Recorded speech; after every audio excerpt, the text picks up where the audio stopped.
दोस्तों सीताफल का फार्मिंग कर रहे हो और बम्पर प्रोडक्शन चाहते हो तो ये वीडियो आपके लिए बहुत इम्पोर्टेंट है, क्योंकि इस वीडियो में हम रेस्ट पीरियड से शुरुआत करते हैं, इसका कटिंग करते हैं, इसके बाद उसका फर्टिगेशन बेसल डोज के बारे में डिस्कस करेंगे, इसके बाद उसके ऊपर पेस्ट डिसीज के बारे में बात करेंगे, खरपतवार के बारे में बात करेंगे, वाटर मैनेजमेंट के बारे में बात करेंगे। ये सारे पॉइंट के ऊपर इस वीडियो में हम डिस्कस करने वाले हैं। तो आप आपके फील्ड में बम्पर उपज लेना चाहते हैं तो इस वीडियो को आप ज़रूर देखें और आप कहां पर कौन सी गलती कर रहे हैं वो समझने की कोशिश करें और उस पॉइंट को और इम्प्रूवमेंट करें।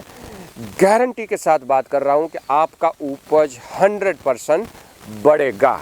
ये पॉइंट ऐसा है जो आप वैसे ही करते हो, लेकिन कुछ चीज़ें आगे पीछे हो जाती है या कम ज़्यादा हो जाती है और समय के हिसाब से नहीं चलने की वजह से उसकी जो समय में बेनिफिट लेना चाहिए वो बेनिफिट आपको नहीं मिल रहा है, तो वहाँ पर गलती छूट जाती है छोटी छोटी, तो उसको हमें इम्प्रूव करके आगे चलना है तो हमारा प्रोडक्शन बहुत ज़्यादा बढ़ सकता है। अनिल चोपड़ा स्वागत करता हूँ आप सबका दोस्तों हमारी यूट्यूब चैनल में।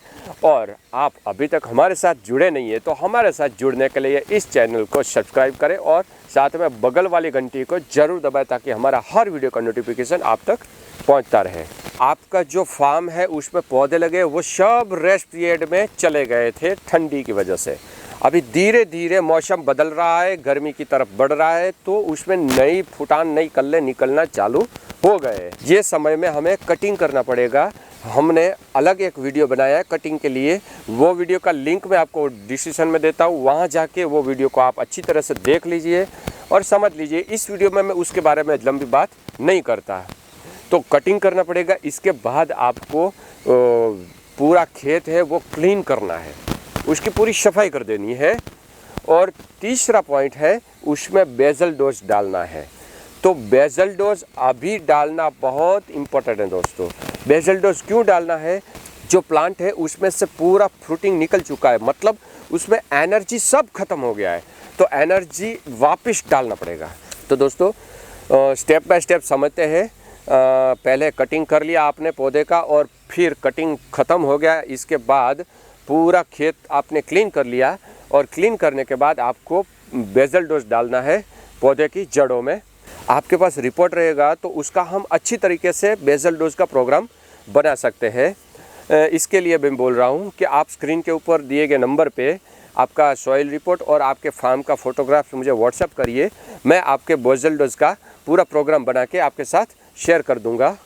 दोस्तों बेसल डोज के रूप में गोबर का खाद है, घन जीवामृत है, वर्मी कंपोस्ट है, सिटी कंपोस्ट है, नीम खली, कास्टर खली, ये सारी चीज़ें आपके पास अवेलेबल है। तो ये सभी चीज़ें आप इसके अंदर बेसल डोज के रूप में डाल सकते हो। ये सभी आपके पास नहीं मिल रहा है तो आप बाज़ार से कोई भी अच्छी कंपनी का फर्टिलाइज़र परचेस करके वो भी आप डाल सकते हो।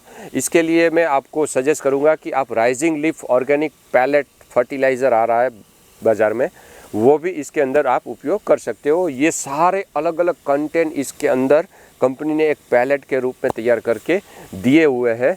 और आपको इस खाद के बारे में अधिक जानकारी और मंगवाना है तो मैंने स्क्रीन के ऊपर नंबर दिया है, वहाँ कंपनी को कॉल करके आप अधिक जानकारी ले सकते हो, आप कंपनी को ऑर्डर भी कर सकते हो। इसके साथ दूसरा है केमिकल फर्टिलाइज़र, जिसमें डीएपी खाद है और एनपीके का ग्रेड आता है 12-32-16 या 10-26-26, ये एनपीके भी आप डाल सकते हो। और पोटाश है तो पोटाश भी आप बेसल डोज में डाल सकते हो। ये सारा मिक्स करके आप सीताफल के रूट जोन में बेसल डोज में डाल सकते हो। दोस्तों जब बेसल डोज डाल रहे हैं उसी टाइम प्लांट का जो रूट जोन है वो इतना ग्रो नहीं कर रहा है और ऊपर जो प्लांट है वो भी रेस्ट पीरियड में पड़े रहते हैं। जैसे पौधा रेस्ट पीरियड से बाहर निकलेगा तो उसको खाने के लिए फूड चाहिए, तो ये सारा बेसल डोज है वो पौधे को फूड के रूप में काम करेगा। और दूसरी बात, जैसे पौधा रेस्ट पीरियड से बाहर आएगा तो उसकी नई तंतु जड़ डेवलप होगी, तो नई तंतु जड़ डेवलप करने के लिए आपको कुछ न कुछ ऐसा इसके साथ बेसल डोज में मिलाना है जो तंतु जड़े को डेवलप करने में हेल्प करे। ये तंतु जड़ें डेवलप करने के लिए बाज़ार से कोई भी एक अच्छी प्रोडक्ट इसके साथ आप उपयोग कर सकते हो।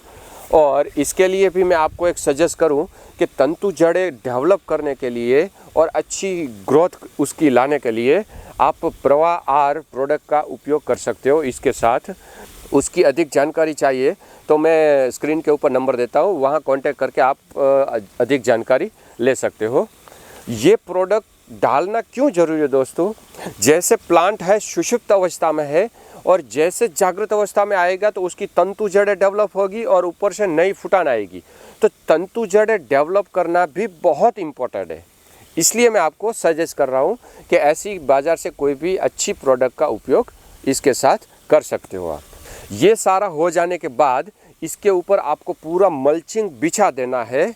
मल्चिंग कर दिया तो दोस्तों उसका बहुत सारा बेनिफिट मिलता है। वहाँ पर पानी की नमी बनी रहती है, उसके अंदर केंचुए की मात्रा धीरे धीरे बढ़ती है, वहाँ पर बैक्टीरिया की मात्रा धीरे धीरे बढ़ती है, जो अपने दोस्त है उसकी संख्या बढ़ जाती है।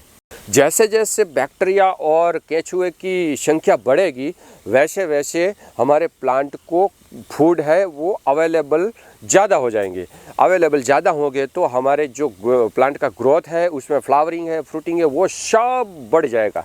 वो सब बढ़ने की वजह से हमारा प्रोडक्शन भी बढ़ जाएगा। तो आच्छादन मल्चिंग करना बहुत ज़रूरी है। कचरे का आप मल्चिंग बिछा सकते हो इसके बगल में, और इसके बाद उसके ऊपर ड्रिप लाइन या फ्लड इरिगेशन से फुल एक बार पानी दे दो।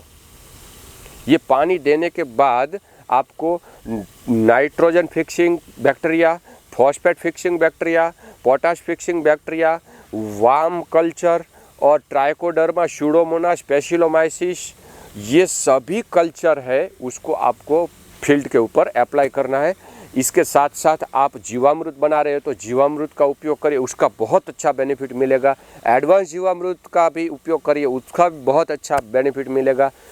ओरिजिनल वेस्ट डिकम्पोजर आ रहा है उसका भी आप उपयोग कर सकते हो। गौ कृपा अमृतम जो कल्चर आए उसका भी आप उपयोग कर सकते हो। ये सारे कल्चर मैं इसलिए सजेस्ट कर रहा हूँ दोस्तों कि जो भी हम फर्टिलाइज़र दे रहे हैं उसको डाइल्यूट करके पौधे को खाने के रूप में तैयार करके देने वाले जो जीव है वो सभी ये है। इसका मतलब ये हुआ कि जो प्लांट है उसको पोषण देने का काम भी करेंगे और उसका रक्षण करने का भी काम करेंगे। तो इसको हमें मैनेज करना, वहाँ पर उसकी संख्या बढ़े वो ध्यान रखना, ये हमारी जिम्मेदारी है। इसलिए मैं आपको बता रहा हूँ कि ये भी चीज़ें उसके साथ आप मेंटेन करें।